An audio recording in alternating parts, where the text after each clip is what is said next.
फिलिस्तीनियों पर हमले को लेकर एकजुटता दिखाने वाले मुस्लिम देशों में फिर तनाव बढ़ सकता है। डोनेट कार्ड और वॉइस ऑफ स्लम जुड़कर दिल्ली और नोएडा के स्लम्स में गरीबों को फ्री ऑक्सीजन सप्लाईज प्रोवाइड करने का प्रयास कर रहे हैं। डिस्क्रिप्शन में दिए हुए लिंक पर जाकर डोनेट कार्ड पे अभी डोनेट करें। इन गरीब परिवारों का सहारा बने।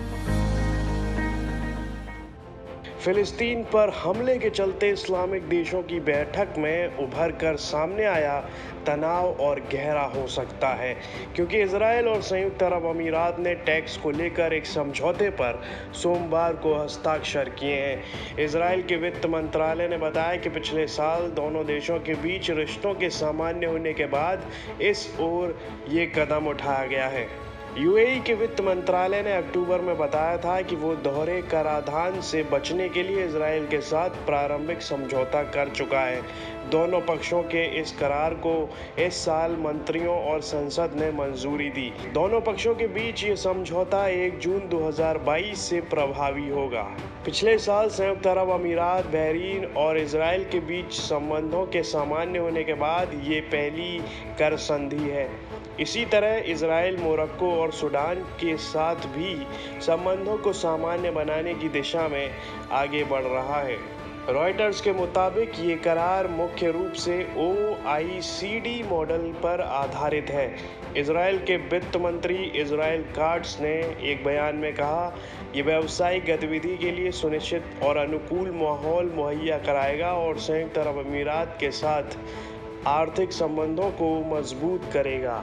समझौते के तहत कर कटौती, लाभांश और रॉयल्टी की सीमा तय की गई है। इजराइल के विदेश मंत्री गैबी अश्केनाजी ने कहा कि ये संधि निवेश और व्यापार को महत्वपूर्ण बढ़ावा देगी, जिससे दोनों देशों की अर्थव्यवस्थाओं को मदद मिलेगी। क्योंकि पिछले सितंबर में एक सामान्य डील के तहत इजरायली और यूएई के बैंकों और दूसरी कंपनियों ने सहयोग सौदे पर हस्ताक्षर किए हैं। साथ ही दोनों पक्षों में सीधी उड़ानों को लेकर भी डील हुई है।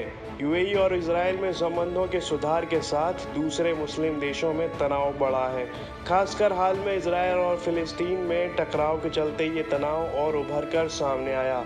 मई की शुरुआत में 57 देशों के इस्लामिक सहयोग संगठन की एक बैठक में राजनयिकों ने इजराइल से संबंधों को लेकर अलग अलग मसलों पर एक दूसरे की आलोचना की।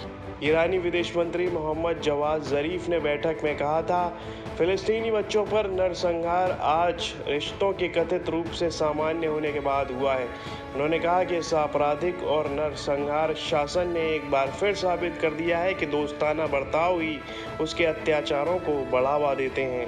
तुर्की के विदेश मंत्री मेवलुत कावुसोग्लू भी इस मसले पर ज़रीफ के साथ नजर आए। मेवलुत कावुसोग्लू का कहना था, कुछ ऐसे हैं जिन्होंने अपना नैतिक बल खो दिया है और इजराइल के लिए आवाज़ उठाई है। उनका कहना था, अगर हमारे ही परिवार के आधे अधूरे बयान आ रहे हैं तो हम दूसरों की आलोचना कैसे कर सकते हैं?